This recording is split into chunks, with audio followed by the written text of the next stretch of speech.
Before we start today's show, we just wanted to take a moment and give a huge thank you to the podcast sponsor, StreamYard.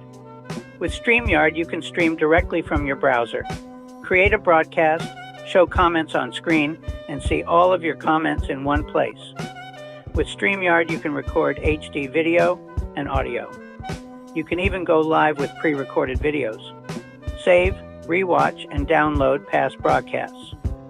You can invite guests to your broadcast from any device. StreamYard makes it easy to run interviews, talk shows, podcasts, and so much more. You can simply get started with your own by heading on over to StreamYard.com. Now, without further ado, brought to you by Mindful Media Productions, you are now tuned into my favorite podcast, The Archives with Adam. Here is your host and my grandson, Adam. Welcome back to the Archives with Adam. Today we have an incredibly exciting guest on. To have a true icon of NFL fandom joining us today, on the Talk That Sports segment it's just amazing. Now, he's a living legend in the world of football fans. And with me today is my good friend, John, a diehard Raiders fan as well. Now, I may be a Seahawks fan, and shout out to the days where we were AFC rivals.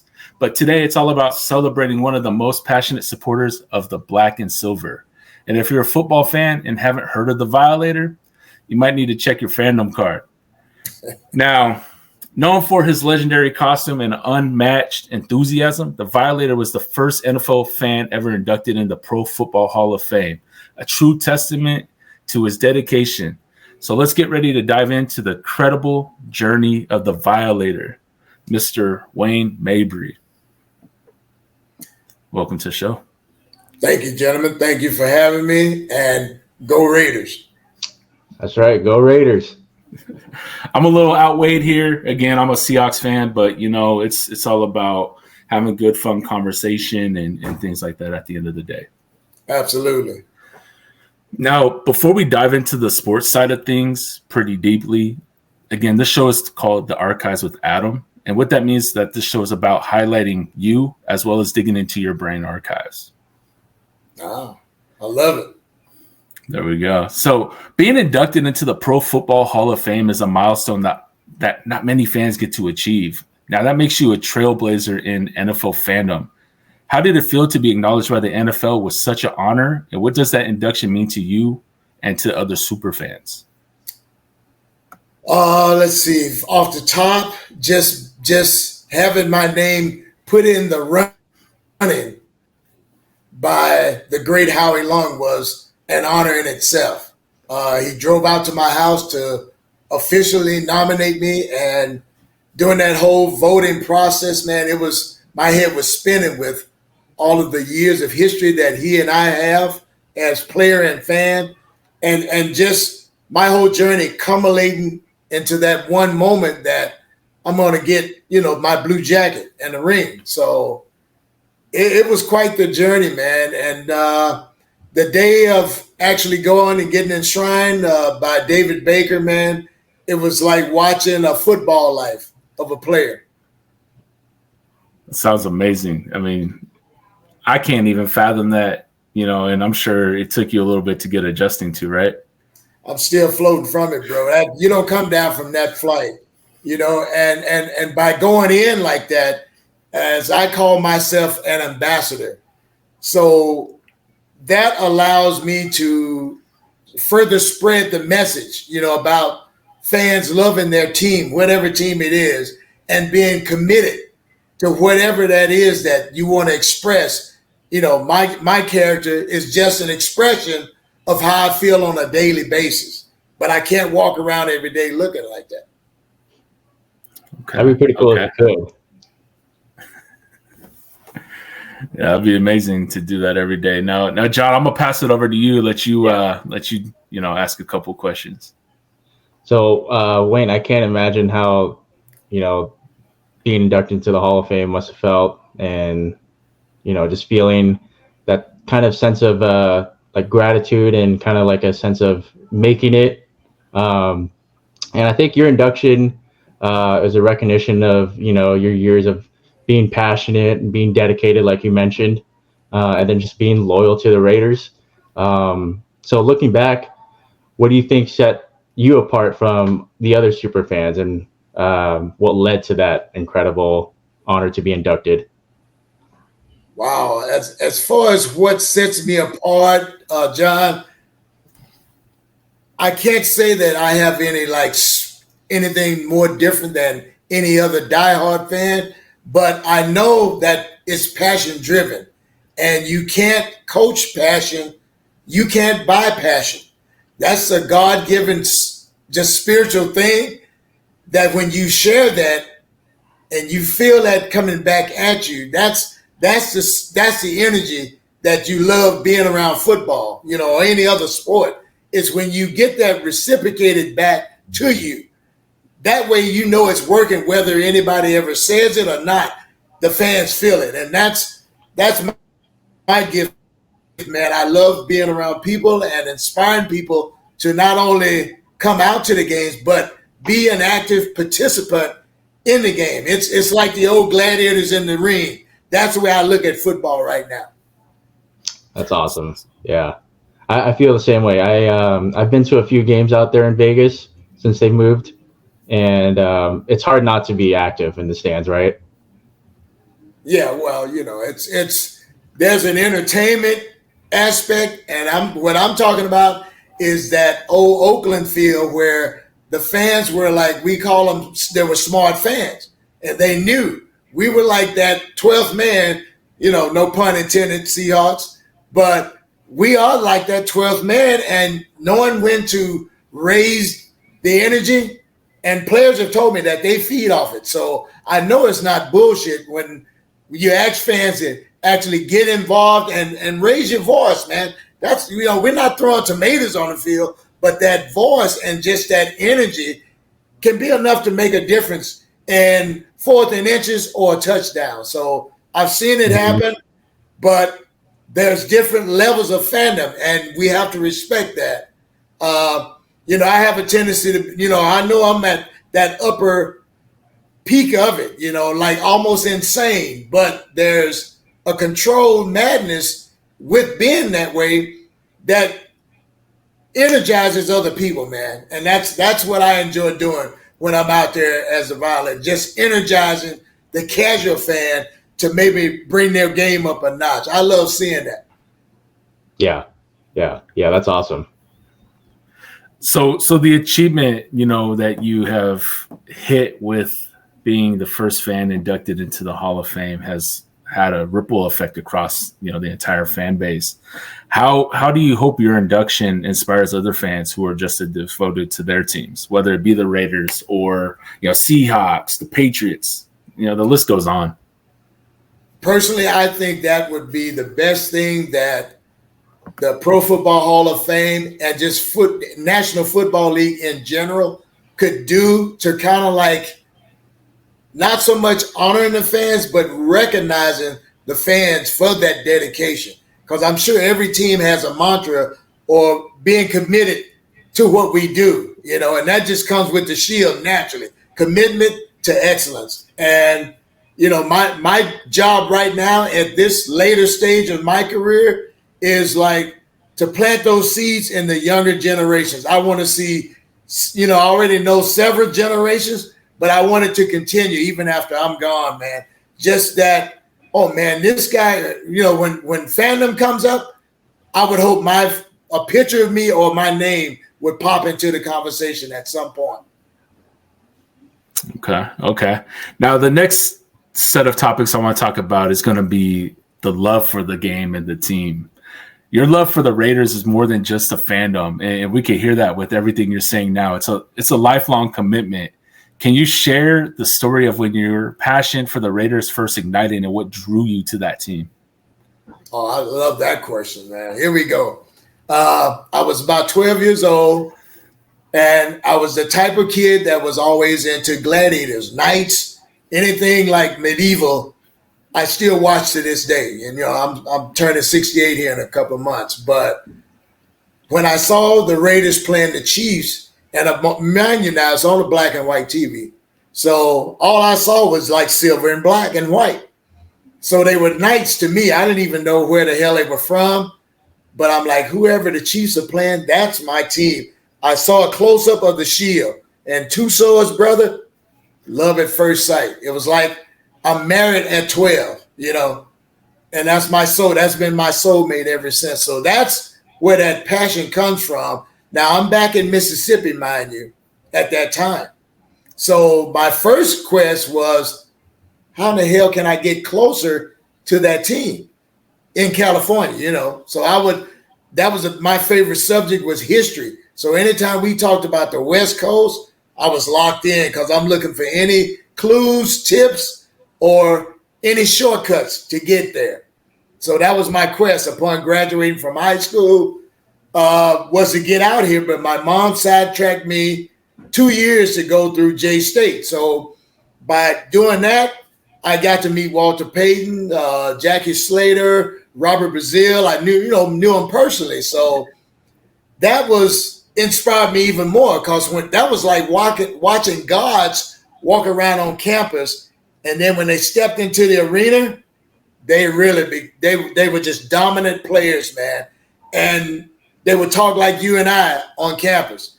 But I'm like, they had a switch that they would hit. So I'm always like a dry sponge, soaking up knowledge, wisdom from any source possible. And I encourage everybody to have that kind of open-mindedness. That's where you really can find your purpose in life.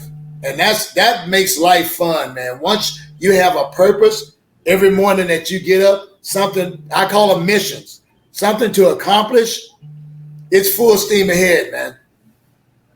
Oh, no, I appreciate hearing that, because, that logo, whether you love them or hate them, it's a solid logo. And then just hearing that story, I mean, whether it's some losing seasons, which I know both of you guys have sat through, and, to even having some seasons where it's a rise, like you could tell that team still fights, and the way you described it is perfect. On the field, man. Oh, yeah. Now, supporting the Raiders through thick and thin has become a defining part of your life. How long have you had your season tickets, and what does it mean to keep holding those after, year to year? Well, I had my season tickets for 37 years. And once the team left Oakland, I was retired, so I didn't have that flexible cash to go in and buy the same seats that I had been sitting for, 20 plus years. I couldn't afford it. So now I'm just like, when I first started going to the games in the Coliseum in '82, I would just go game by game and walk up to the window and get a ticket. So I'm kind of like that now. So I've met like ticket brokers, and I get some great deals, man. So that to me is part of the Raider way. You find a way to accomplish what you want. So I haven't missed a game. So I'll tell you, I've been truly blessed as a fan, man. So when you mentioned earlier the brand ambassador side of things, is that something you've self-proclaimed, or is that something like the Raiders have given you? Because you're telling me you've gone like to windows, like ticket, to get tickets, even find ticket brokers. Do the Raiders not do any of that for their brand ambassadors? Because I know there's like, I've met some fans like in our fan base where the team has given them like tickets to be at games, and I've heard some stories where they have to buy their tickets. Well, for the most part, yes. I've purchased my own ticket. That's an expression of my devotion and commitment. Financially, spiritually, and physically, I'm locked in. On occasion, I've gotten free tickets, if that's what you want to call it. But for the most part, I paid my own way, man. And that's a way of showing that dedication.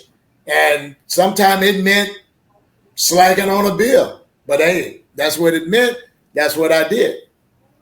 And I love hearing that, because a lot of people, when they have that brand ambassador title, they really feel entitled, and you're really paving that way, as well as like, hey, you need to still invest, if you truly. Yes, you need to have skin in the game. That's what I call it. Exactly. To make it mean something to you. If everything's given to you, you won't even learn how to go out and hunt. You won't know how to eat, because you won't know how to go out and hunt for what you want. for sure. I like that. Now, yeah. So, I mean, from hearing everything you're saying, I mean, the Raiders have undoubtedly shaped your life in many ways. Now, in what ways has your dedication to the Raiders influenced your life, both personal and in your community? Oh, another great question. Just being a stand-up individual, and giving back has another whole level of ways of touching a person's spirit, man.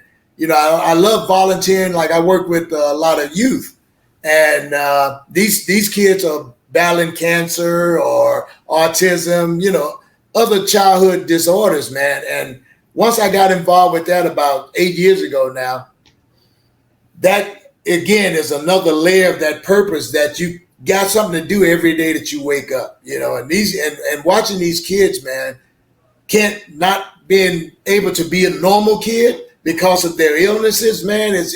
And I listen at adults and the stuff that we complain about. And I have this phrase, the coin has two sides for a reason. That's called perspective.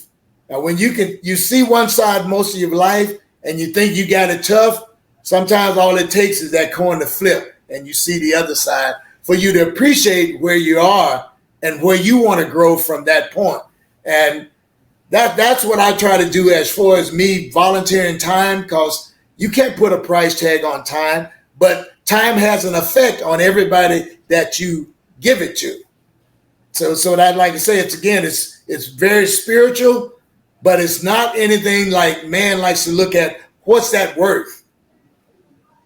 Time is like we all got it, but we don't know how much. It's what you do with it while you have it. See, that's a conversation I just had this last week with another previous guest. Is she lives in LA and they're giving back to the LA mission and things like that. And that's one thing we talked about was giving back to people.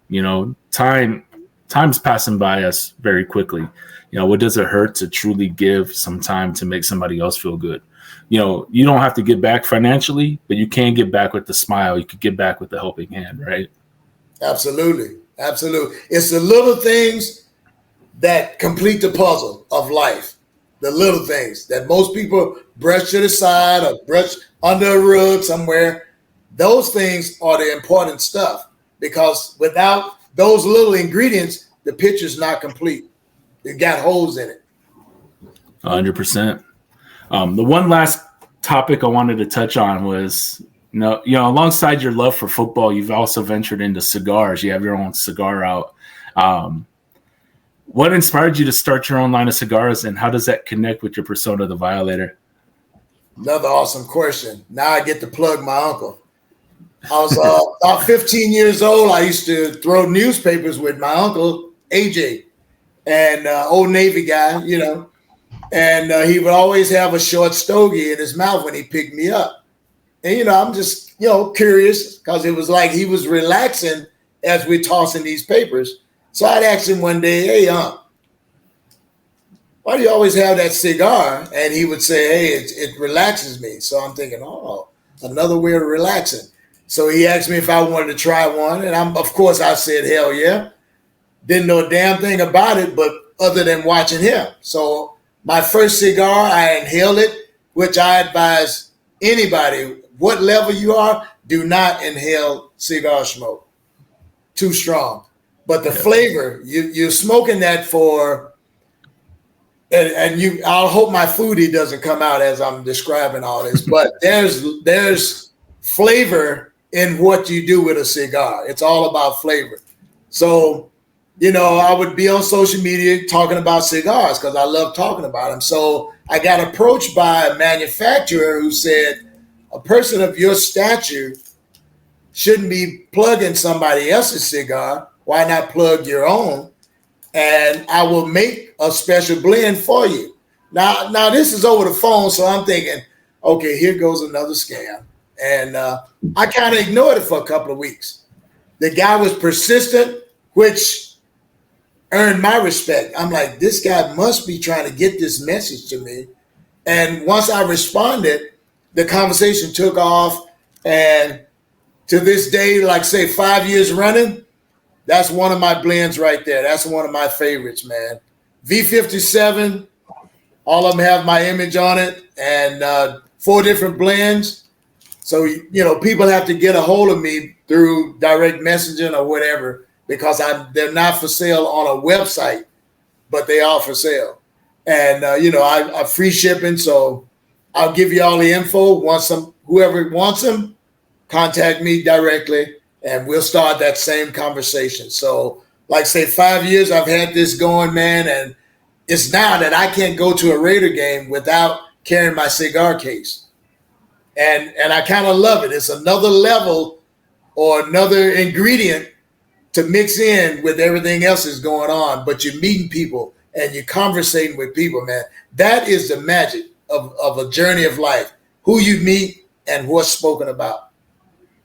100%. What would you describe the blend? Like, what would you say the flavor's like? 3 of them are Nicaraguan puros. So it's all Nicaraguan. Wrapper, filler, and binder. So the strength is medium to full. I have one that's a Nicaraguan Dominican blend, kind of a sweet honey. That's for the lightweight smokers. It's kind of a sweet honey kind of a blend. And the other ones are like real earthy and coffee. And I have one that's real spicy. It's a red band, real spicy. It's like a splash of hot sauce in your mouth for all you catfish lovers out there. But, I just enjoy sharing that, man. It's just, like I said, it's just ingredients that come into your life because of your passions. When you share that, there's a different energy right there. I call it seed planting. You can tell I'm from the South. Planting seeds, man. So as a fan, I'm really into my harvest edge of my fandom. I'm thinking about 33 years of all the stuff I've done, and I have a formula that's called being consistent over time. See, you had me at coffee, and then you also had me at spicy. I think, John and I, we had this conversation actually yesterday because I was explaining to him about, your line of cigars and asked him if he's interested in that stuff. But he's definitely looking to get into it. So we might have to pick some up and, share a cigar. The easiest way to do that after the show here. The easiest way to do that is, like, say, just order a sample pack, so you get one of each. You figure out which one, excites your palate the most. That's usually your favorite. And like I said, if you got several guys trying it, I'd love to hear the conversation. So let's make that happen, man. We'll definitely will. Yeah. So I'm gonna pass it on over to John because I've done a lot of talking there, and I definitely want to give him an opportunity to speak. We ain't even scratched the surface, man. All right, so this next segment we're calling kickoff, beginning of the journey. I know you mentioned earlier, when growing up, you saw the Raiders out on the West Coast. So if you can kind of take us to your first game when you first made it out there, what was that like? And what was it like stepping into the Coliseum for the first time? Great question, brother. My very first game, and this was at the LA Coliseum, which I could walk there from where I live. So that was like magical. I had never been to Oakland yet, but I still got this image of what I've seen about Oakland in my head. So I go to the Coliseum, walk up the wheel call, like I said, got a ticket, and I always get there early. Early is on time. That's where I was raised. Early is on time. So I go there, and I'm standing at the Peristyle Inn, which, is historical. So I'm watching the game develop, from the guys on the field putting the cones out. I enjoy doing that to this day. So I'm standing there like pinching myself like, kid from Mississippi got out here, his team's getting ready to play, and you're going to your first game. I'm giving myself like a pep talk as I go through my morning ritual of killing a 6-pack of Mickey's back in the day. That was my game day ritual. Yeah. So, just going in there, man, it was awesome. But my favorite other first game was the first game in Oakland, which I call Mecca. just driving there, and I'm on the 880, and I start seeing the lights of the Coliseum, man. The closer I got, I could hear the music, and I'm just like, man, this is, and I'm literally nervous as a guy on a first date, not knowing what to expect, but I knowing these feelings that I got in my inside of me. Funny story, I stopped at a liquor store, and I think that was off of 14th Street, if I remember correctly. And, I'm fully dressed, and the guy wouldn't serve me. I wanted to get my 6-pack of beer. He wouldn't serve me. So he's standing back at the counter. I call it a Mexican standoff, and I don't want to make no sudden move because he's looking at the way I'm looking. He's like, I guess he thought I was going to hold him up. That's in retrospect. So here comes another Raider fan in, and like I say, we're friends to this day, and that was almost 30 years ago. And he walks in, hey, Violator, what's up, blah, blah, blah. And the guy's looking like, he looked at both of us like, you know him? He says, oh, man, hey. He said, what's the deal? I said, I'm trying to pay for some beer. But the guy won't step up to the counter and take my money. He's like, he figured it out real quick. He says, you know what? Let me pay for his, so we got to get to the game and tailgate. So I got the beer, and he told me to follow him. He showed me a back way into the Coliseum. And I used that for about 24 years, and it saves a lot of time. It's just the people you meet, and like I say, the stuff that you talk about. So we bonded over that liquor store moment. And so I got to this Coliseum, and I'm just sitting here like, wow, I'm actually here. Hadn't stepped out of my truck yet. I'm just sitting there looking around like, it's just like I saw it on TV. So the guy comes back. His name was Derek. So Derek, if you see this, I'm telling our story. He comes back to my truck. He says, hey, get the hell out, man. Everybody knows who you are. Just come on down here and, enjoy some food and stuff with us. So that was my first taste of Oakland tailgating. And, man, it like I said, it just took off. I was at the right place at the right time in my life, man. And I knew I was doing the right thing spiritually, and it just took off from there, man. So it was all about meeting people, and that's when I started feeling that I had a purpose.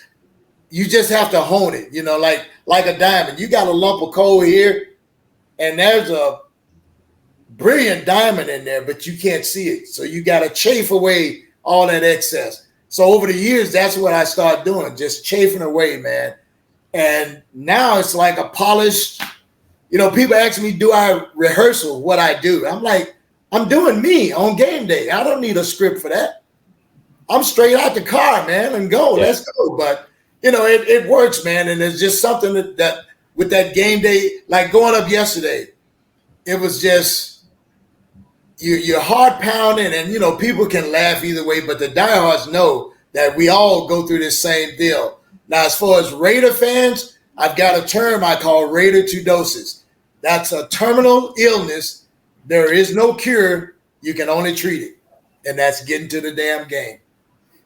Or watching it wherever, that's my thing, that's what I bring to it. But that's plugging my clothing line also. But that's how I feel about this thing, man. So people laughed at me in LA when I first walked in there dressed. Now, I didn't do that until 91. So I've been just sitting in the stands with a cap and a jersey on, but something was missing, because I grew up in the South, and football was like going to church. That was religion. And that active participant, if your ass ain't on the field, I better hear you back here. So just sitting there wasn't enough for me. I'm like, man, I got to stand up. That keeps the energy flowing, top to bottom, back and forth. And so we started getting heckled. Me and a couple of buddies of mine were getting heckled all the time. Man, you guys are so damn loud, and you never sit down. And so during that off season of 1990, we decided to go and give them something to remember what game day really should be about. And like I say, that's letting out that inner pirate. And so we came in, we were looking like something straight out of Mad Max, man, the four of us. And we call ourselves the Enforcers, because we were going to enforce this game day attitude on you, almost like baptizing people. Look, this is how we should be doing it. and of course LA was nicknamed Tinseltown. You had all the celebs out there, and we were standing right in the midst of them. So they were the ones complaining. So we have a saying down south: I can show you better than I can tell you. And so that's what we went about doing, man. So, me being probably the most serious one of the bunch, I just saw it like I could take this and I'm an artist too. So I'm thinking outside of the box. I can take something that's never been done, to my knowledge, and run with it and see about affecting other people, So I always had this thing for the kids back in the LA days. The parents wouldn't even let them come near us, stay away from those crazy dudes. But the kids saw right through the pain and all the, the garb we had on. We were like, what's the purple, I keep forgetting his name, the purple dinosaur. We were like him, the kids. Yeah. And they were saying it's like Disneyland, but we can come up and talk to you. And I'm like, I'm loving that. So that's where you start to think about influencing your future fan base. So I hope I've had something to do with some of the serious diehards that you see out and about across the universe, really, because we're global, man. This is a global brand. And I've met people I couldn't even talk to over the years. But we knew this was why we were together. And that's a great energy in itself, man. You take people's differences and you make it a strength. And that's what the shield represents to me. Yeah, that's awesome. Right. On and on, man. Like I said, we ain't even got started. But anyway. No, I can attest to that. I feel like, when you look at the shield, it represents a whole lot. And it represents a lot of people from different backgrounds, coming together and screaming the top of their lungs. But no, I wanted to mention, I went to the Oakland Coliseum back, I want to say 2012. I was a year removed out of high school, and it was my first game at Oakland. And it was just a preseason game, and we get there, and, people are already tailgating like it was a regular season game. And we actually got to sit in the black hole that game. Uh-oh. So I got to take pictures with Gorilla, Dr. Death at the time. But yeah, just being in that atmosphere, it was crazy. Like you mentioned, like you feel like you've arrived when you get there for the first time. It's like that energy in the black hole, and I'm hoping to see that, while I can still attend games in Vegas. It was like a mosh pit mentality. And like I say, the whole game, you see bodies doing this, and it's just, it's infectious, brother. Trust me. It's you can take the mildest Raider fan, and by the time he leaves there, he's like, when can I come and get some more of that? So that's what I'm saying. It's once it's in you, it's terminal. You can't get rid of it, man. So I'm sure you've heard of guys saying, "Oh yeah, I used to be a Raider fan, but." Ain't no but. Either you are or you're not. And the reader really don't. That is like, I don't know if you're a Raiders fan to begin with. Yes. Yeah, were you originally in the beginning? And that's where the bandwagon term comes in. We were just having that conversation yesterday about that.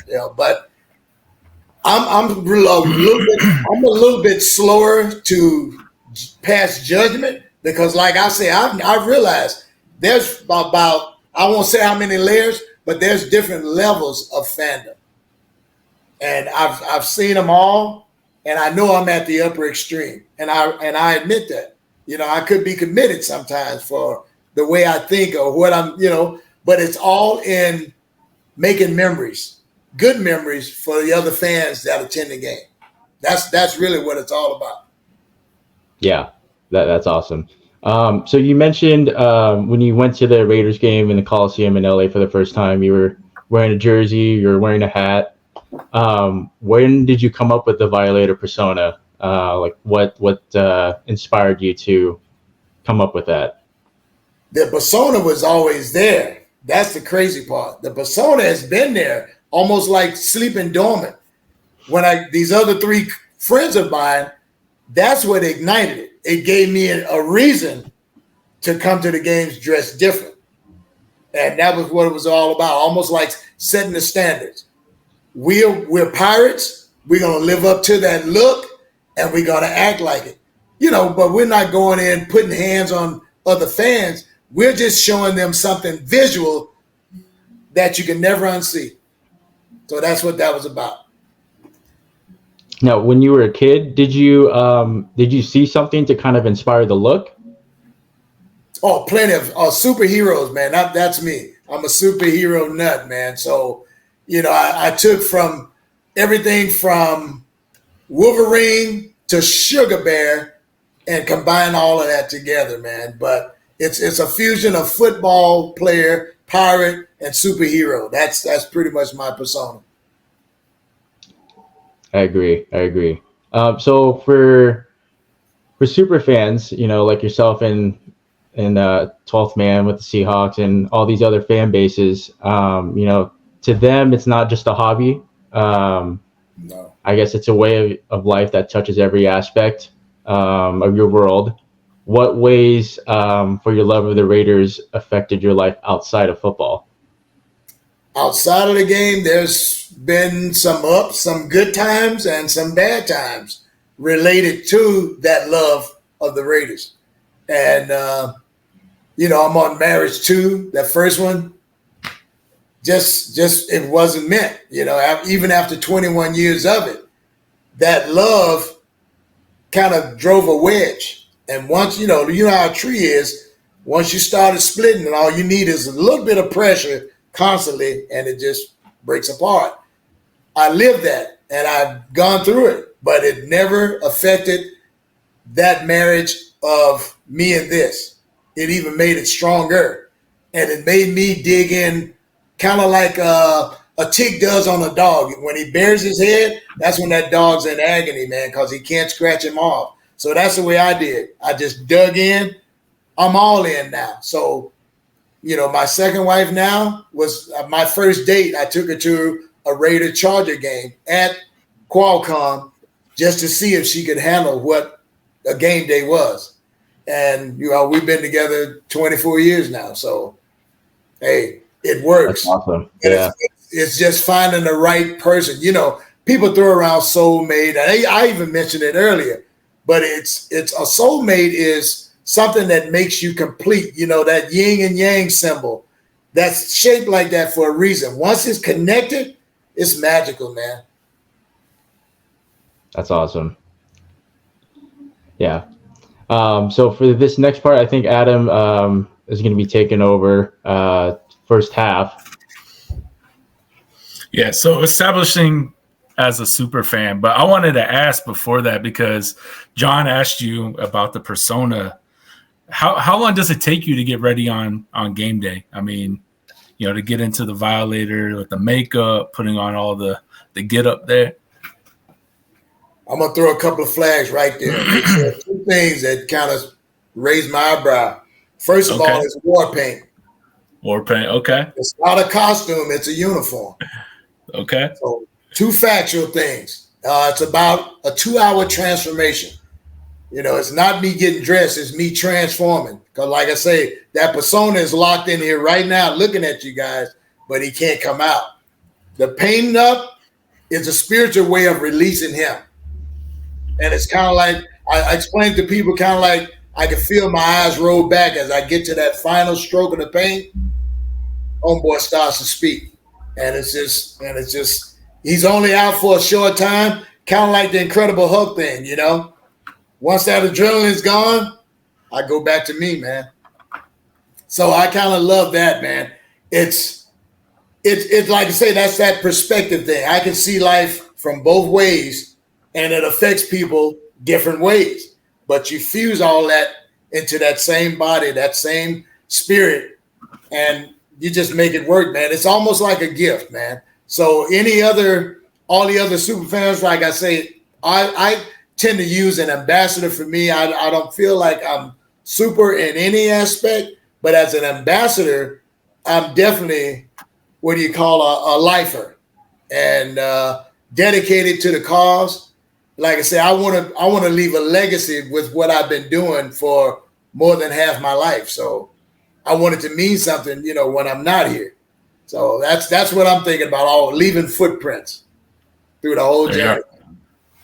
No, and I appreciate how you broke that down, because I mean anybody will just say like makeup or a costume, and the way you broke it down, it really educates, and it makes you, address it the right way. It's called proper etiquette. I'm an old construction guy, 35-year carpenter, so you can't give me a flathead screwdriver when I need a Phillips head. So it's everything has a place and purpose, man. So trust me, this is not like I say. People ask me, "Do you rehearse this?" I'm like, "No, I live it every day." So it's just you get to see it once a week, but I'm living it every day. So that transformation is a special process for me. I can't run through a wall, but I know that look is not going to be matched anywhere. And with the way that I feel as a fan, that's pretty hard to mess with. I had some Dallas fans yesterday, man, giving me props, and that makes you feel great, man. When the opposing fans can see, this guy I want to talk to. So, Oh yeah, and we have our fan base. I'm not a huge fan of our fan base, honestly. Just me personally, I feel like there's a lot of entitlement, but we just started getting our good years, right? And it's unfortunate that I have to say that, but I know there's many other teams in the league that have experienced that. But we do have our super fans. Big Low super fan. He holds the C fence. You probably seen him before. I know several of them. Yes, I know quite a few of them. Yeah, but then we have Captain Seahawk. So that's our fan base and our super fans. But the next segment, establishing, whether we use the word super fan, brand ambassador, becoming such a legendary, and I don't throw legendary out too easily, but you have such big accolades under your name. But becoming a legendary super fan or brand ambassador like the Violator, that doesn't just happen overnight. It's something that's obviously developed, when you found your love of the team and the sport. How did the Violator persona evolve over time? And were there any key moments that solidified this role as one of the most recognized Raider fans? You got some good questions, bro. I love that. Let me see if I can go back. The whole journey in itself is a process. You hear that always, trust the process. It's a process. And as I grew and matured with what I was doing, because first of all, you got to be unafraid to take that first step. That was the hardest. That first day walking into the LA Coliseum looking like something straight out of Hell's Angels. But after that, good or bad reception, I was already locked in. I'm like, you know what? I ain't ever going to the game normal again. And for 33 years, I haven't. So you're constantly thinking about developing the look. I kind of knew in my mind because I could draw the look, but I had to physically put all the pieces together. So, improving the uniform year to year or every few years, when you make a tweak to it, it was like putting a classic 57 together. And all you're doing is trying to restore it back to what it originally was. So, now I have that 57. I don't need to do anything, change anything. It's there. It's that look has been embedded in the minds, like I said, the visual concept now. You can never unsee that. And I get in a conversation with people like, hey, man, I've been seeing you since I was, a kid. So, which makes you feel like Methuselah or something at the time. But it's warming that, you've had that influence on a person from a visual standpoint. They've never talked to me until they do and tell you that story. But visually, you saying they've seen me go through that whole evolution, I guess you would call it, that growth. And even as that character grew from just being, a hound from hell, so to speak. That's where we were in the first days, to that ambassador who can do things within the sport and outside of the sport. And that's where the community things took off and gave it a whole different direction, man. So, like I say, it's taking something that people would persecute or ridicule and show them that don't judge a book by the cover. And, like I say, it's all about what's in here, man. So as far as that Oakland vibe, John, that Oakland is always here. So whenever I meet you, you know I've been there because I'm going to make you feel some of that. That's what it's about. So with every journey comes with its challenges. I mean, you've stuck around through the John Madden years, the drafting of Jamarcus Russell, unfortunately. And I love that guy, man. I loved him in college. We're talking John Gruden coaching at one point and then even leaving and winning a Super Bowl with Tampa Bay at the next year. What were some of the challenges you faced early in the years of establishing the Violator and your fandom, and how did you overcome that? Challenges was the biggest challenge as far as developing the character was getting people to trust the character because they're going by face value. So automatically that's going to back some people off. It's going to draw certain people to you, and you can feel that. And that's the beauty of it, man. It's like you heard me say several times, it's the people you run into and what is talked about that plants seeds that keep you going. So I've been fueled constantly by the people I've met, to make a long story short.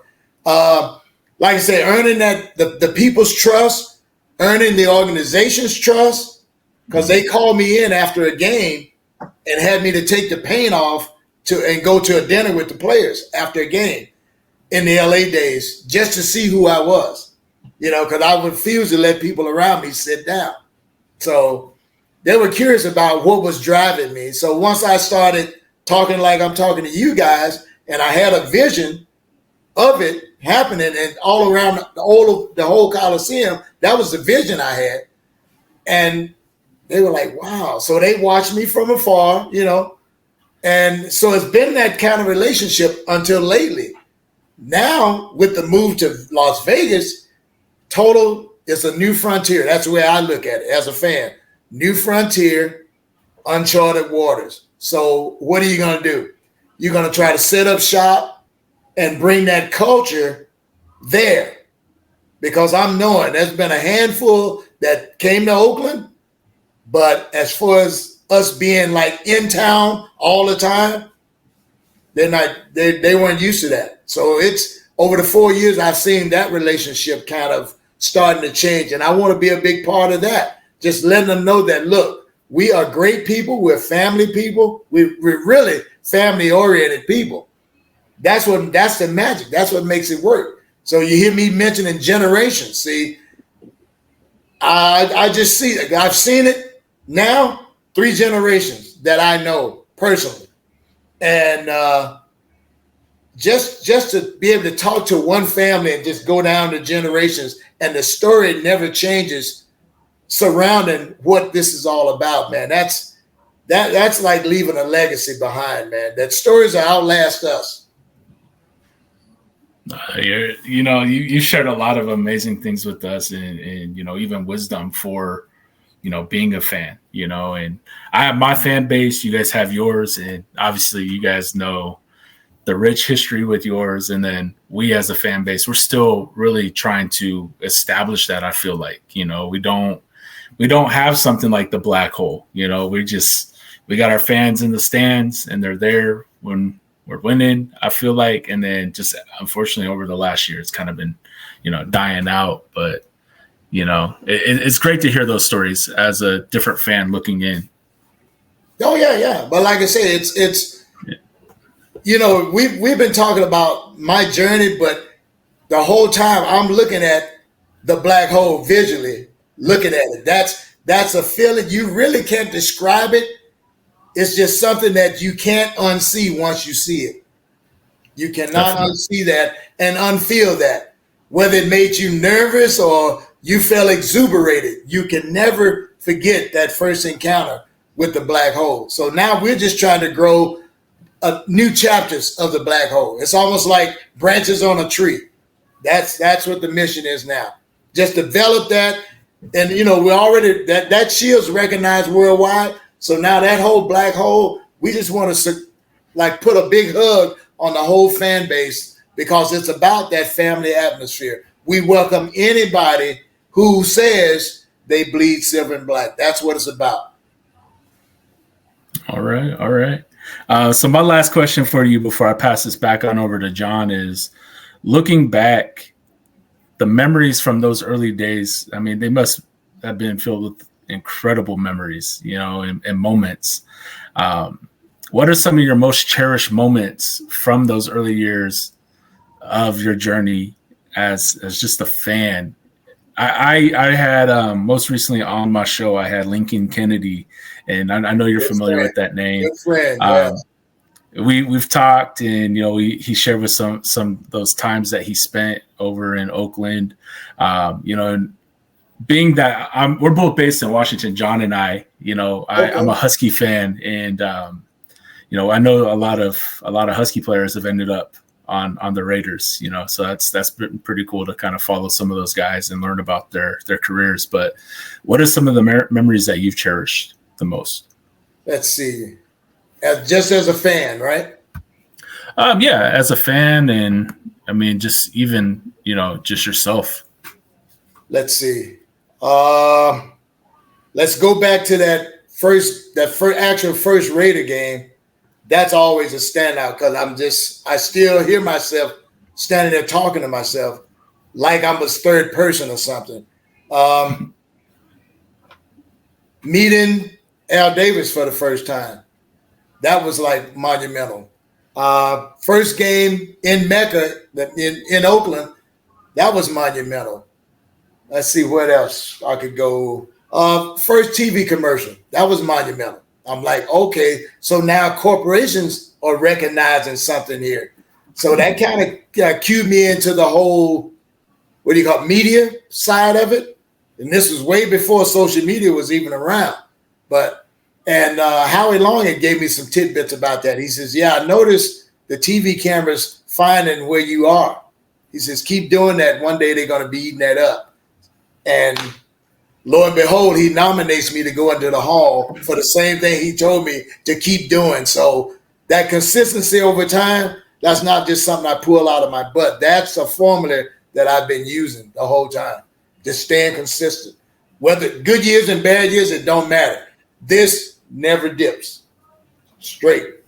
But other accomplishments were like just meeting the players and the conversations I've had with the older players. Your Ken Stablers, your Jim Plunkett's, your Marcus Allens, Howie Long, man, I could go. Gene Upshaw, Jerry Robinson. Oh man, just every player had a little something that I took from them. So I've been just growing with them. We still, when we meet now, it's like we're brothers, because we all kind of grew up together. So there's a level of respect right there that the other fans, the younger fans, don't understand it. But we know, like you mentioned Lincoln, I just saw him yesterday, we hugged it up, did our annual, photo shop, and we're both cigar guys. So we're tied together on several fronts, man. But it's nothing like that. And I would hope that the younger players can develop that relationship with the fans, because it's almost like a disconnect with all this social media and stuff. There's nothing personal about it, So when I meet these guys, we hug it up. It don't matter where we're at, man.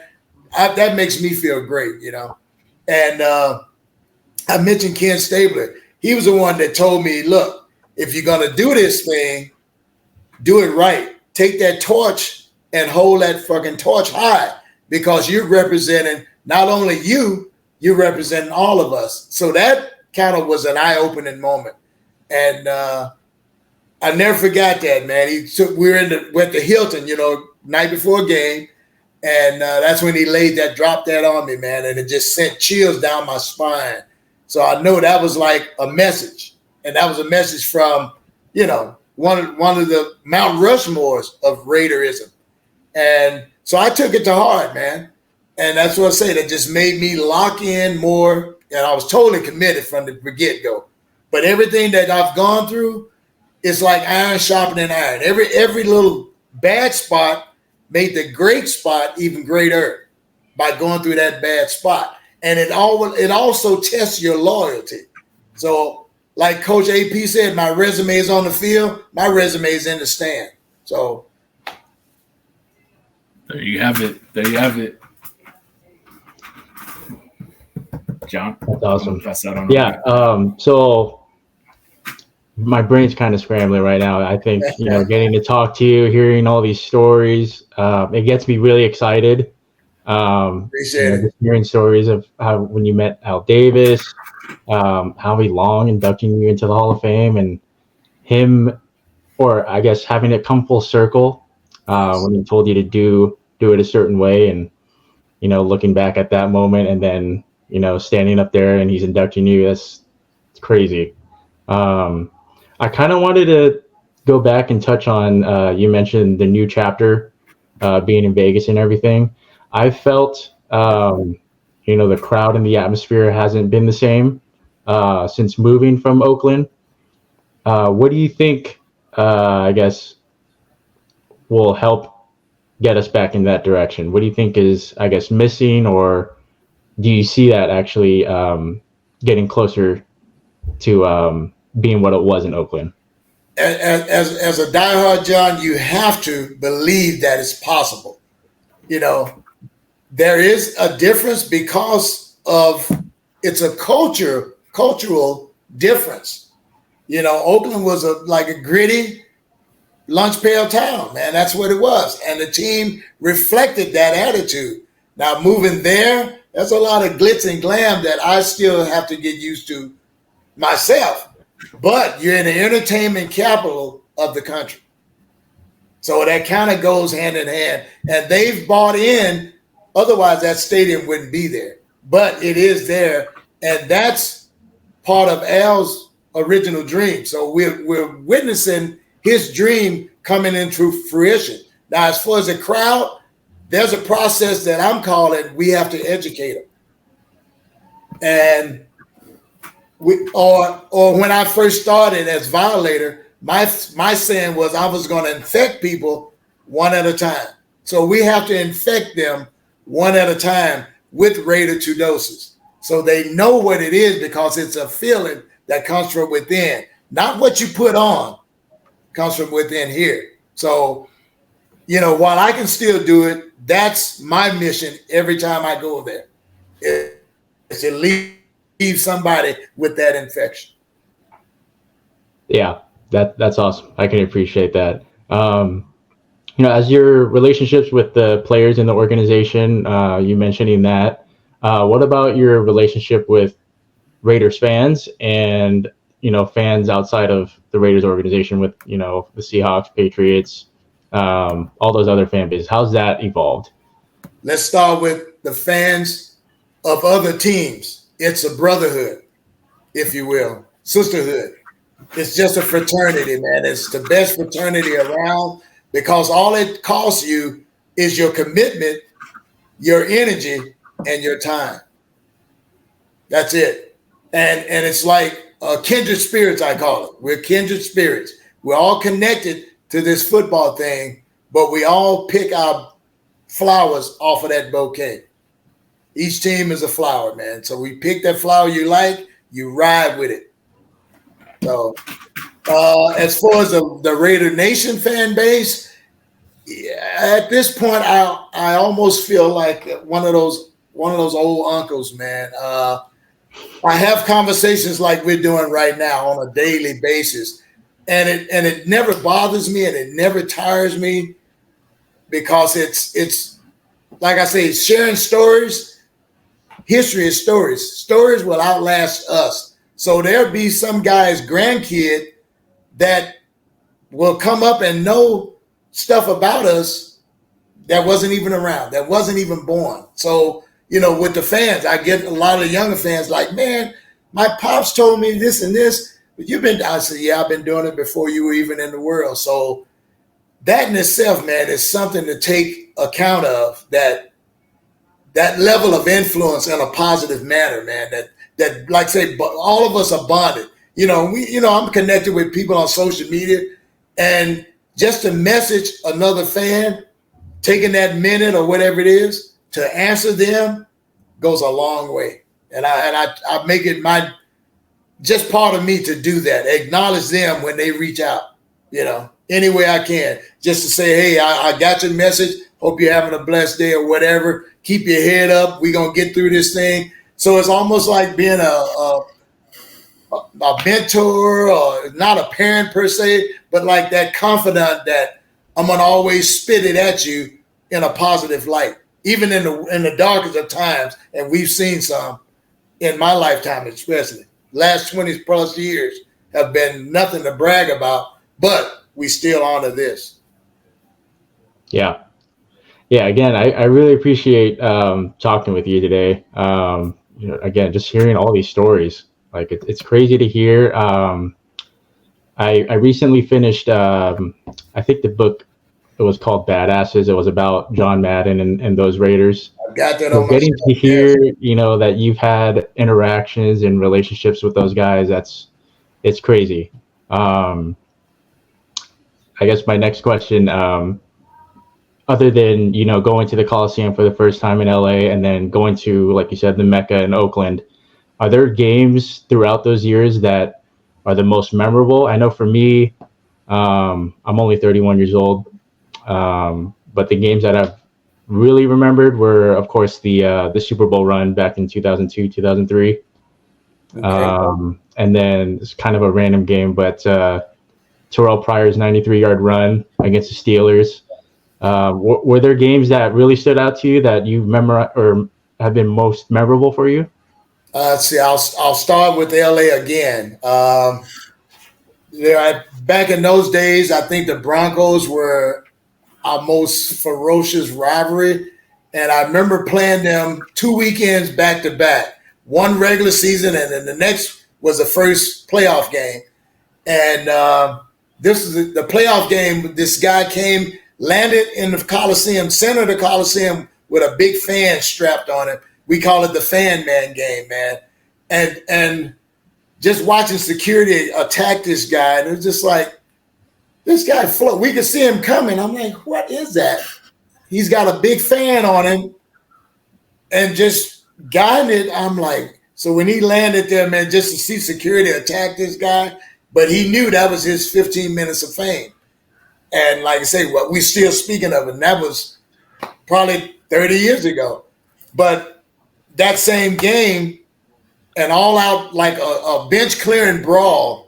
So you had players in street clothes got into this big fight, Broncos and Raiders. And I met a few of them after they retired at a golf tournament.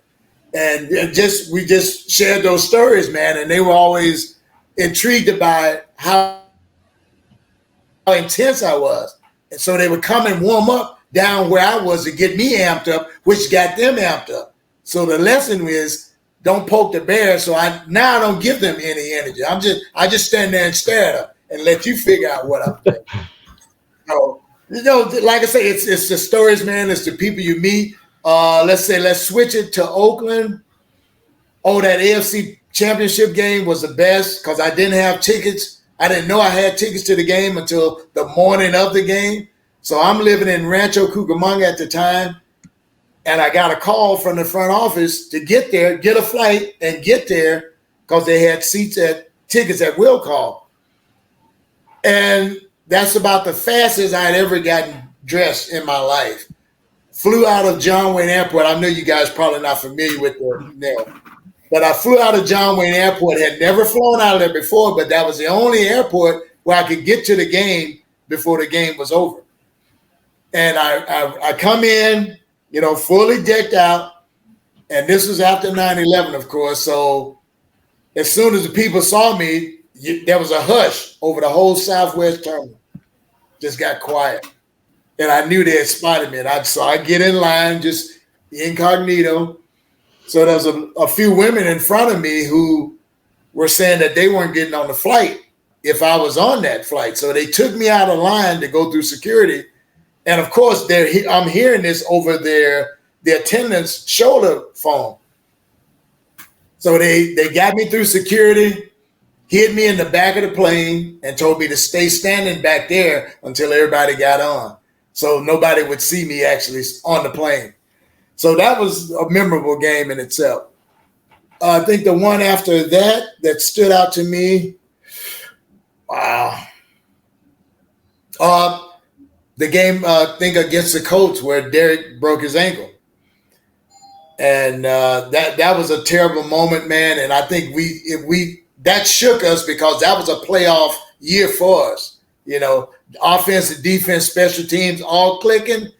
Derek goes down, and the whole manner of the team just went by the wayside. We were one and done in that one, I think. So yeah, you can feel it. Yeah, the air. Yeah. I was watching on TV. You could feel it through the TV. I had a couple of friends texting me, and it was just, you could feel it. That was a really special season. Yeah, that was, like I said, that was our playoff jump since 2002, right? Mm-hmm. That was when we were back in prominence again. So that's about 14 years right there of mediocrity, and then we get a great team, and then the quarterback goes down. So I respect the game in the aspect of you're one play away from either winning a Super Bowl or ending your career. That's the extreme of that game. That I love it. That is extreme. I agree with you. Yeah, so many things can go right or wrong, like you said, in one play. One play. Yeah. So going back to being inducted into the Hall of Fame, having Howie induct you, what was that week like leading up to that? What were the conversations like? Were you talking to Howie prior to? Were you in touch with the organization? What was that like for you? Actually, no. After Howie came out and nominated me officially, we didn't speak again. Ford Motor Company, which was putting the contest on, really had me all over the place at the time, doing spots here and there. They flew my wife and I out to Tampa for the Super Bowl, so I got to watch KC in Tampa Bay, and that was another memorable game because we were all dressed in black. So we're standing here in this crowd, and they're like, "Well, who are you guys rooting for?" Neither one of you. so there were some great conversations, man. Yeah, they were like, well, "What are you guys doing here?" But they didn't know, I'm here for a totally different function, man. But, visiting the city, man, they took us around. And anytime you get to walk into the hall as a fan of football, that's like going to Disneyland, man. It's just the history of the game. If you don't get goosebumps or break out in a sweat, you really got to check your fandom card, man. So, like I say, building up to the ceremony, we had all the parties that we had to attend. So it builds up to the last day, and, David Baker does a knock on the door thing. So, they recorded all that. It was awesome, man. It's like, it was like watching an episode of A Football Life, but it was a fan's life. And just the ceremony in itself, and plus going in with Charles Wilson and Coach Flores. I call it the Raider trifecta. I don't think it'll ever happen again. So that made it more special. And I think they felt the same way. It's just like, that was too much for Canton. 3 Raiders going in, that was way too much. So we enjoyed that, man. So we still get a smile about that all the time. That's right. You were that was the year Charles was inducted, Charles correct? Wilson and Coach Flores, yeah. Yeah, that must have been awesome. Yeah, Raiders trifecta, man. That's really cool. One more question before I pass it over to Adam. I know you mentioned inspiring the next generation of fans and Raider Nation. I know you try to talk to at least one fan a game, kind of get them educated. What's the one message that you try to put emphasis on? That whole commitment. You got to be committed to it. because you're going to be tested on a daily basis. And, fans, we are emotional. Let's just get that out front. We are very emotional, and that love is like sometimes misconstrued as insanity. But once you commit to it, make it a part of you. The quicker you do that, you start to live what we call the Raider way. It's just a way of life, and it's a certain way that we do things, but it's all based on that loyalty and that commitment to that shield.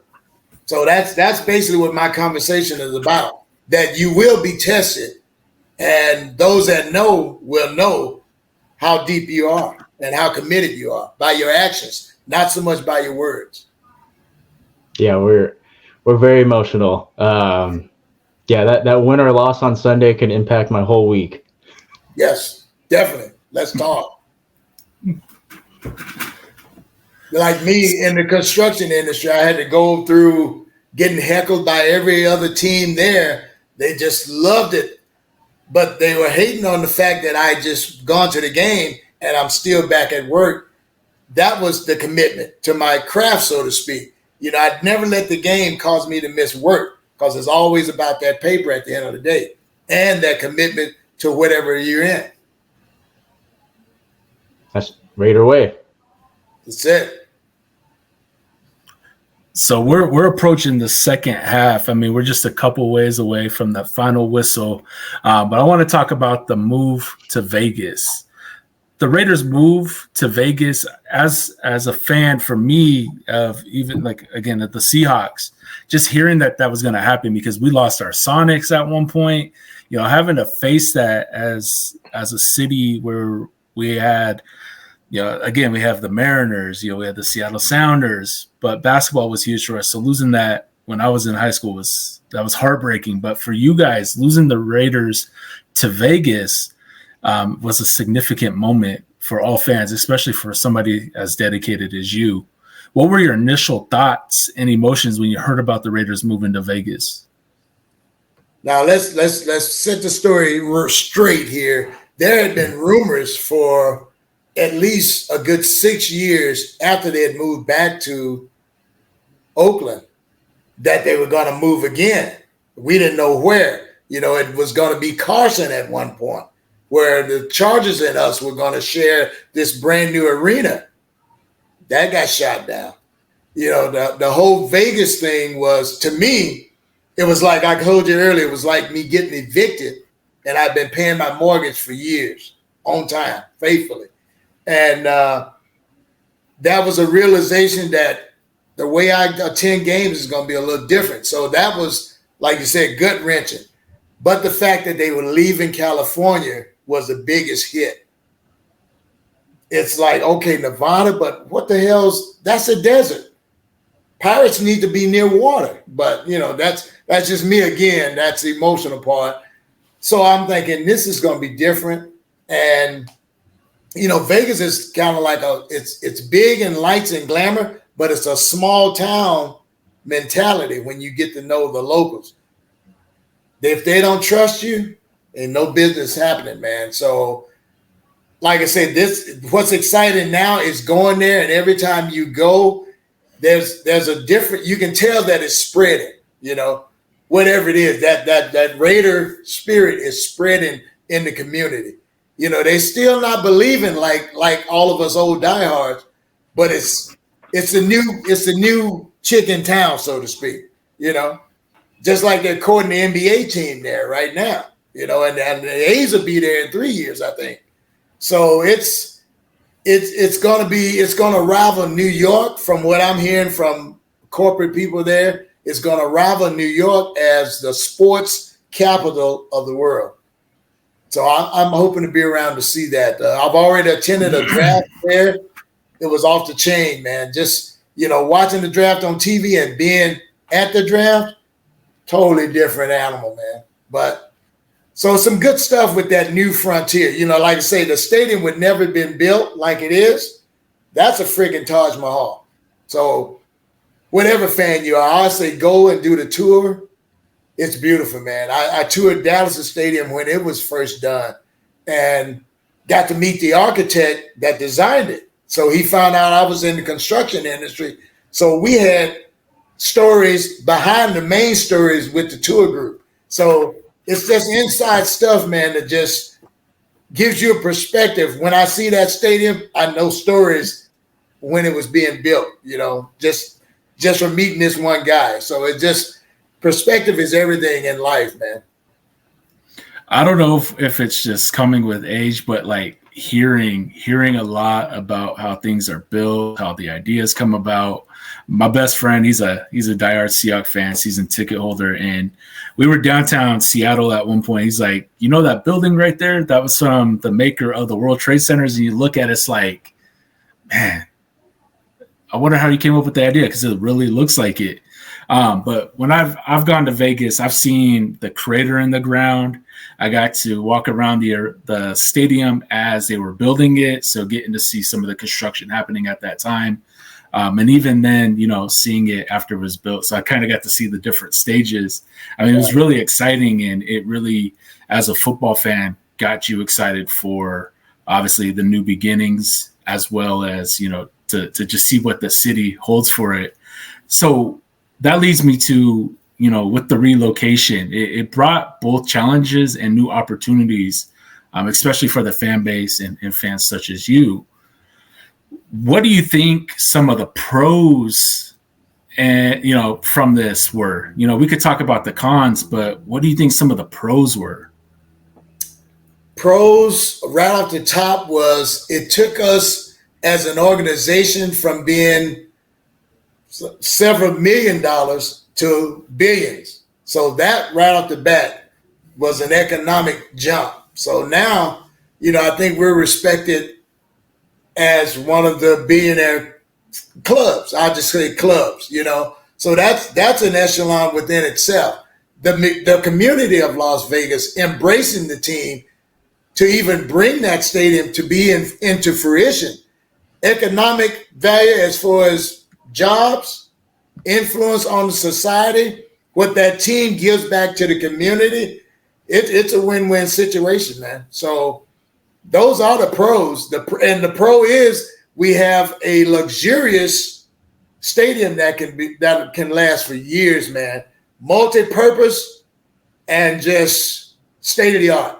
I mean, for an old guy, all that technology that's there is mind-blowing. But to see it all function, it's just great, because I still remember the LA Coliseum. It was kind of old and decrepitated, but the Oakland Coliseum, oh man, it took character to even appreciate it. But they call it, oh man, this is a dump, but it's our dump, and we're proud of it.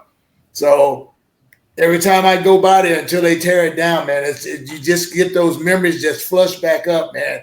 All the years there and the energy that was put into it, whether the team won or lost, it's the memories that you take from each game, man. That's what really matters.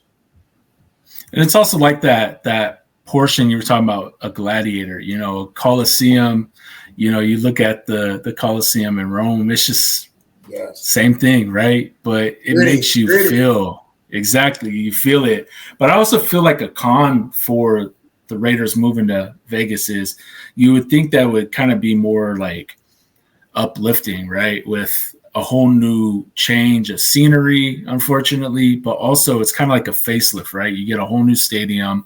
You're in a city where you're going to bring in tons of people. But for you, how have they accepted you as a Violator coming there to Vegas? Everybody knew you in Oakland, and it's a lot of the same fans, but you're also getting new fans. Have they accepted you the same way? I'll put it like this. It's a work in progress. Because at first I thought I was visiting somebody else's stadium the first time I went in there. And I mean, from security, staff, all the way down to the janitors was like, who the hell let this guy in here? But, and I have a thing where I refuse to sit. So I've been standing, like say, 40 years or more, just standing when you go to the game. So that's kind of like, I guess, a ritual. And so I sit in every section in that stadium in Vegas. just to see if I would get hassled about sitting. And I did. So I went on social media, used the power of this telephone right here, and I just started voicing my opinions about it, because that's where I saw the cultural divide. It's like, wait a minute, you guys don't even have a clue what standing does to everybody around you. So I knew they had never gone to the black hole. They may have seen it, but seeing it and being there in person, two different worlds, man. So I was personally offended. I took that personally. So it's like, but again, when that dog's hitting that tick, what does he do? Bury that head. So I just buried in. I'm like, you guys are going to figure out that we're not changing. So they were calling me like a relic, which was kind of insulting. And I'm like, a relic? Like, time has passed me? No, I don't think so. You know? So it's like, I'm going to show you better than I can tell you. So that's what I've been in the process of, just showing them what the Raider way is from my point of view, what it's like to be that committed fan. And if we get about 10% in them, I think the rest will take over with time. Even though Vegas is more, put it this way, it's more entertainment there than I've ever seen at any other stadium. More entertainment. So you got to remember where you are. That still rubs me, but I can't do nothing about it but go along with it. I don't have to participate, but that's part of it. Them grooming the younger fan bases that this is a place to go and have fun, have a good time. We did the same thing in Oakland and in LA, but without all the lights and, the glitz. But like I say, it's generational. So I'm the old guy now. I'm like, we don't need all this, but that's what comes with the city that you're in. You see, the reason why I asked that was, again, because of the glitz and glam around, but also seeing that they have a club at the stadium. I'm just like, I'm not going to a game to go, play on a slot machine or go to a club, like I'm there to cheer on my team, just like people need to be doing, and so. Well, interesting you brought up the club, and I'm going to plug it. You're talking about the Win Club, right? Yeah. It is. It's an actual club. And I've been privileged to use that standing room. That's my office now. That's my new office. That's the Win Club. And it is. You're standing in the freaking nightclub watching a game, man. It's surreal. And you talk about celebrities. Now, there's boxes with celebrities, but the Win, that's celebrities on steroids. Big money. See, and you would think too, also with like Little John. I don't know about Little John being like a Raider fan back in the day, like Ice Cube, Too Short. You would think those guys would also be using their voices to say, "Hey, like this is what the Raider way was," right? I'm not a Raider fan, but I know how that fan base was. Yeah. So you would think. Well, there may be conversations going on, but it's going to take time for them to adapt to what they know and what they don't know. We're trying to fuse all of that together right now. It'll happen. Because the old schoolers ain't going to let the old way go. And all we need to do is teach enough of the youngsters so that it sustains itself. That's the mission right now. Oh, yeah. Well, I'm going to definitely pass it over to John and let him do some talking there. Yeah, before I get into this last part, I wanted to ask you about that book behind you with your portrait on it. Is that a book or is that a program? I wrote it. Yeah, that's my autobiography. Okay. Yeah, that's from my childhood up until 2019 when the team left Oakland. That's awesome. I'm big into books. I like to read. Check it out. Where could I find a copy of that? Amazon. Okay. Or if you want to get it from me, I'll personally autograph it and ship it to you. So you have to go to my website, modo-sports.com. Modo-sports.com. MODO-sports.com. I'll personally autograph it, ship it to you. Okay, I appreciate that. Yeah, it's been looking at me since we started this whole thing. Gotcha. Yeah, everything has a place for a reason, brother. Trust me.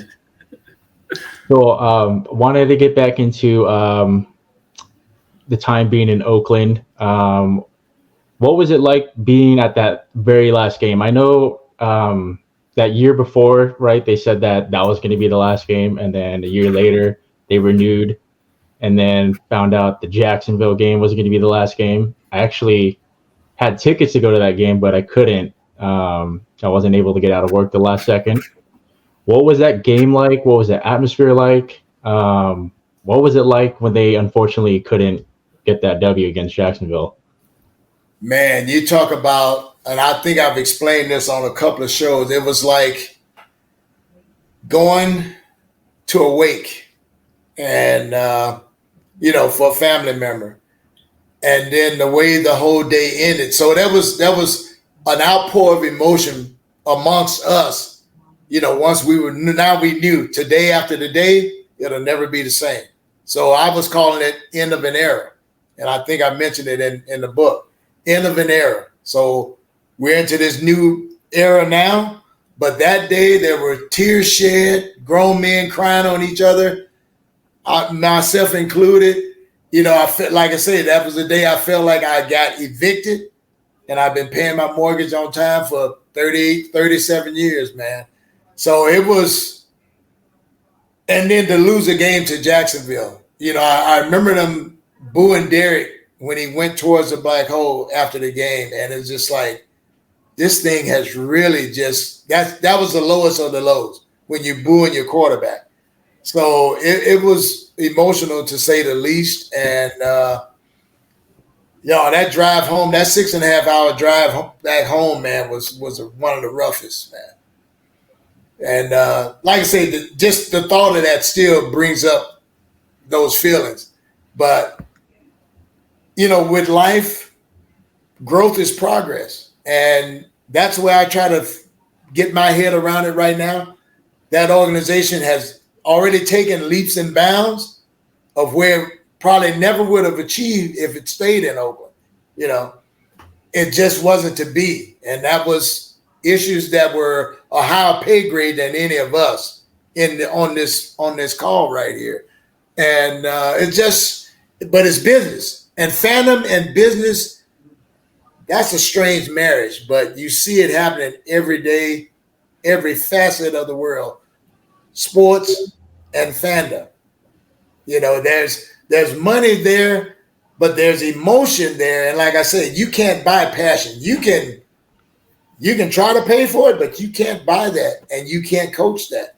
It's something within whatever you're interested in that brings that out.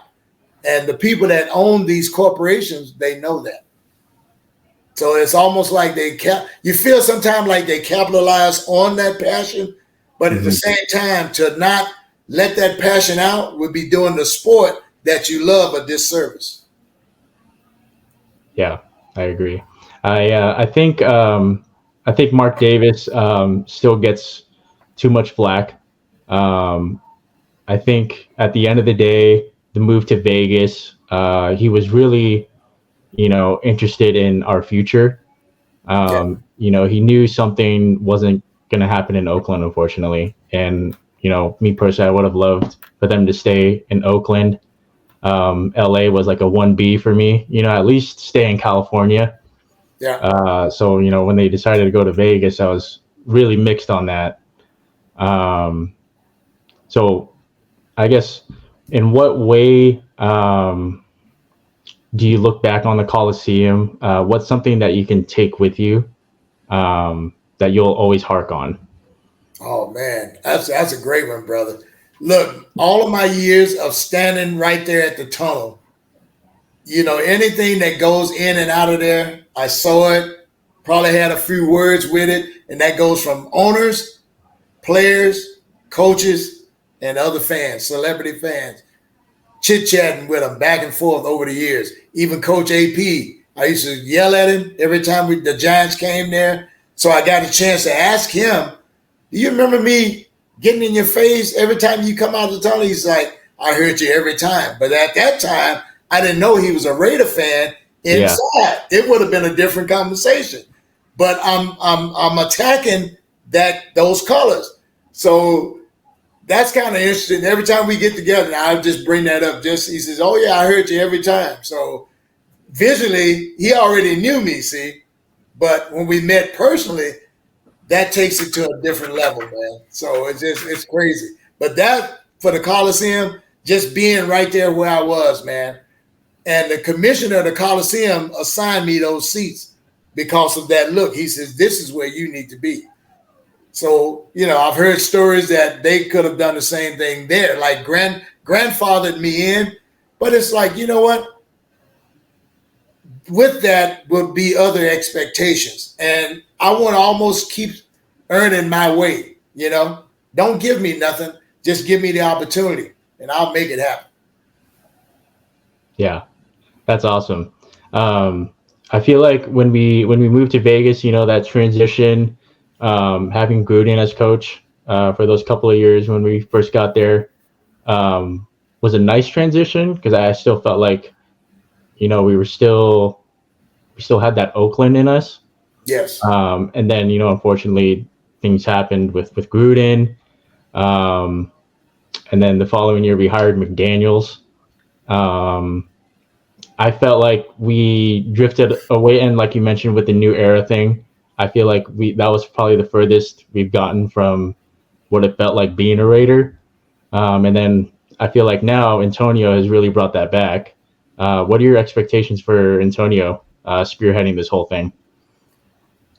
First of all, I love what you said, expectations. And I was explaining this last night. We as fans always have high expectations because of our love for the team. Having Coach AP come in there as like full-time head coach now, it's like a new air in the building, so to speak. I know that's a cliche that everybody hears, but there's some new energy there because himself growing up as a Raider fan knew what it should be like. So he's immediately starts to implement that. Now him along with our President Sandra Morgan, they have a plan already set in place, and I have privy to some of it. But like I said, it's a vision for that team moving forward in the Las Vegas area. Like I said earlier, I'm going to be busy as that ambassador trying to sew the pieces together, so to speak, like a quilt. Sew all these pieces together to make this beautiful quilt that keeps you warm and gives you that homely feeling, even though we're in a total different area. And we can make it that way because we've gone through all the changes and the moving, but the fan base never wavered. We stayed true to who we are. And I think that's the most magical ingredient right there, just staying true to who we are. Yeah, that's good to hear. I'm hoping, going to the games a lot more, we start to see, that Raider way not only being brought back to the players, but in the stands. Because the games I've gone to, I felt too often that it was a melting pot. It was more of the opposing fans, and being in the city of Vegas, I get it. But yeah, I'm hoping AP continues to head in that direction. So it's encouraging hearing that you're been in talks with him and Sandra. The honor was mine that they would even pick your brain, so to speak, to give you. It's all like I always talk about mission. Present a mission that you're proud to be a part of, and it's like embracing that city, and hopefully the city embraces you back. So a hug works two ways. Both people got to embrace each other. That's a hug. So that's what we're in the process of doing now, is just wrapping our arms around this city and just bring, not forcing that right away, but just, like I say, bringing it. It's like serving a good dish or serving one of these cigars. It's just sharing. And in that sharing, people will slowly come on board. Because you see how they took to the Knights. Now, I haven't been to a Knights game, but I'm hearing it. You think you're at a Raiders game, at a Knights game. So And the Knights fan, when they come to the Raiders games, they make their presence felt during the national anthem. And I'm just like, wow, dude. That's what we want people to be doing for, like, just yelling Raiders. There's supposed to be an echo that comes right back and hits you. Mm-hmm. We're still working on that. Yeah. I believe we'll get there. I do believe AP is the right guy. It's exciting to hear. Because I think the stadium itself is state of the art, like you said. State of the art, it's beautiful. It's literally the best way I could describe it is it's like a museum. It's almost like a love letter to the fans. Yes. Every hallway you walk, every acre of that place is Raiders. Stories. Their stories are expressed, right? Am I correct? Mm-hmm. You can feel it. Yeah. You can feel those spirits, man. It is. It's kind of like say at the Hall of Fame. Same thing, man. There's an energy when you walk in there.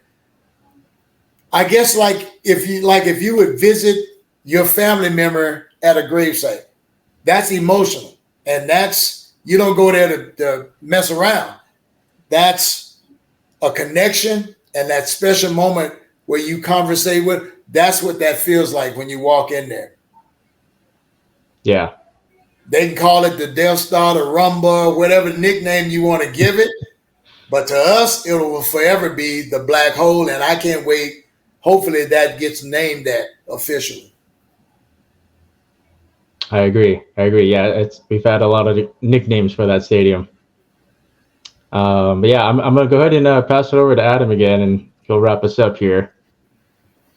Yeah, so, one thing I heard you talk about was the Golden Knights. I got to go there to Vegas when their first inaugural season. They made the playoffs.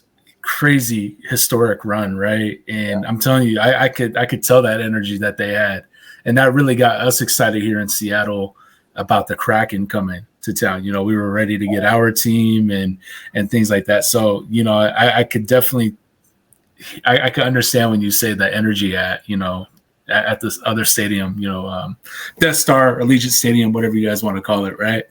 I understand that. But we're now at the portion, we just finished the final whistle, but we're now at overtime. I just wanted to chat with you a little bit more, about your clothing line that you were talking about earlier. Again, the cigars one last time, talk about that and where everybody can find you at. So that way they can get in touch, whether they're a fan of the Raiders, fan of cigars, whether they want to pick up a book, so on and so forth. So let's start with the clothing line. You really had me intrigued there. I know John, being the Raider fan, maybe I could get him a little Christmas gift or something, but he could always pick up some gear too. What's the name of your clothing line again, and what do you got to offer? The clothing line is called Moto Sports. That's short. Moto is short for Komodo Dragon. Now that's a whole nother story right there. But anyway, that goes back to my bodybuilding days. It's a sport. It's a sports line, pretty much like being a Raider fan. It's total commitment and belief in yourself. It draws the energy from within you to, reach whatever goals you're after, man. So that's kind of an inspirational. I call it a fan clothing line, but it basically went back to my competition years. And I didn't want to wear the same garb that everybody pulled off the rack, the Stussies and Billabong, all that stuff. I wanted to design my own stuff to wear to competition. So that's how that came about. And so I started that back in 1993, I think. And it was a promise to my mom to continue my art, just like the paint, the war paint. Every day I paint that's continuing my art. So I told her, every day I paint up, Mom, I'm exercising my art, and now it's known worldwide. So she kind of got it. There's two different ways of accomplishing goals, And, I didn't get that college degree in art like she wanted. But to me, I've got a degree in art, period. So, that's recognized as if it was hanging in a museum with the Mona Lisa or something. So it's different ways of accomplishing goals. So, and then, like I said, the cigars, you can reach out to me at Violator57 on X, Facebook, Wayne Mabry 57, Instagram, Mabry Wayne. That's my login there on Instagram. And you can reach out I'm on Twitter also. TikTok and all that good stuff. So, but the main three are like X at Violator57, Facebook, Wayne Mabry 57, and Instagram, Mabry Wayne. Just send me a DM to either one of those, Facebook Messenger, and ask about the cigars. I'll give you all the info. And like I say, free shipping. So I just want people to enjoy. 100%. I was just looking as you were just chatting with us, and I was looking at your website. I'm going to pop that down in the description below, but I'm definitely going to pick up something off of the website myself. I'm going to pick up a book, a shirt for sure. You have stuff that's not even just for Raider fans, so I think that's pretty cool. You have some, biblical sayings there, things like that. So that's pretty cool. Definitely going to pick up some cigars, and John and I will have to get together this season, catch a game, and have a cigar. Another thing I wanted to chat with you about leading up, you sent me some clips. You were in, it looked like a commercial just recently, or a music video, correct? Yeah, it was 2 commercials. And so the Raiders did their official commercial, which they've been airing it. So we saw it on the Big Jumbo yesterday. It's just about, like I said, tying that culture from 3 cities together. And it was beautifully done, man. The director did a fantastic job with it, man. And like I say, the stories we shared as we shot all of that stuff, man, was just awesome, man. Especially driving to LA to do my scene there, from the LA days, and then go to Vegas and do my part there. It was magical, man. And then I finished a video for Thursday Night Football, so that'll be airing all year. So that was filmed in downtown LA. So that's pretty crazy. I can't wait to see that one, man. But like I said, I've been blessed to be involved with special like commercials or promotions. And like I say, it's just another opportunity to plant that seed where nobody thought anything would grow, man. So as a Raider fan, it's like I enjoy that, going not so much in the enemy territory, but going into territories where people say you can't survive or you can't make it happen. Yes, we can. It's all here and here.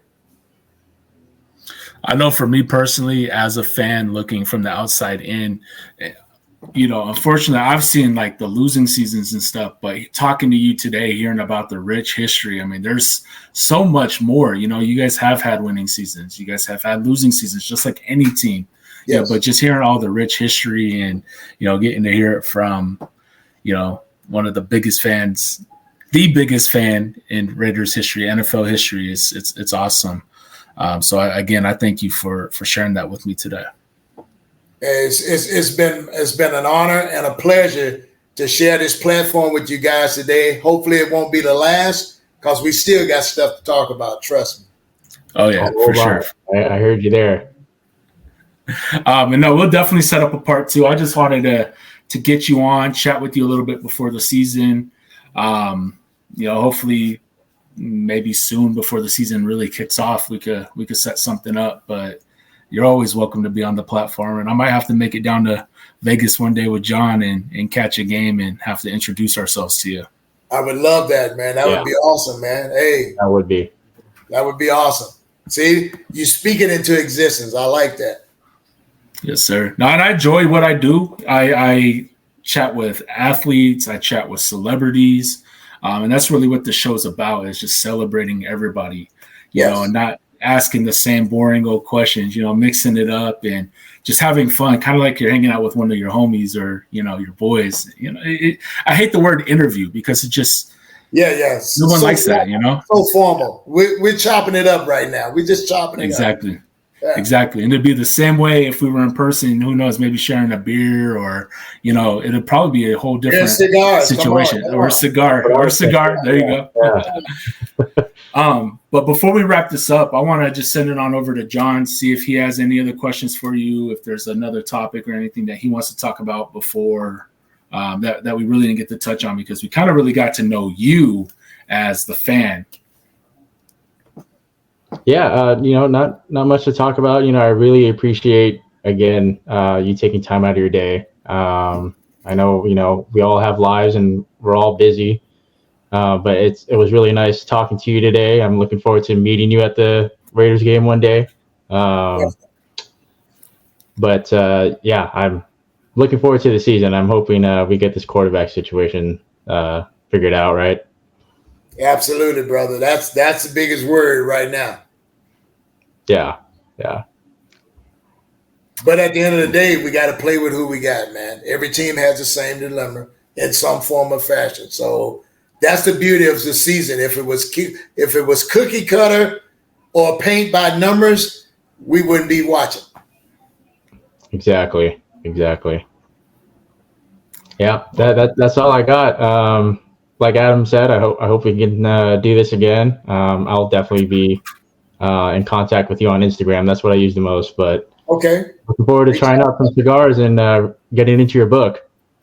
Appreciate that. And like I say, each one teach one, man. That's if the world acted like that, we'd be in a better place right now than we are. But like I say, only the strong keep putting it out there, man. Keep putting them good vibes out there.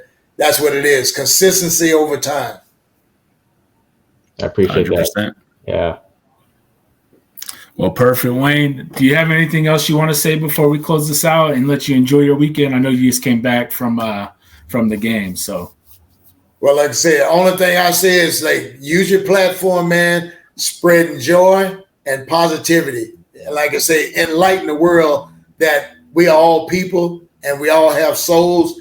All you're doing is mixing these souls in places that they ordinarily wouldn't. That's correct. Well, hey, thank you for coming on. You have a great rest of your day, and we'll be in touch. Pleasure, man. Thank you.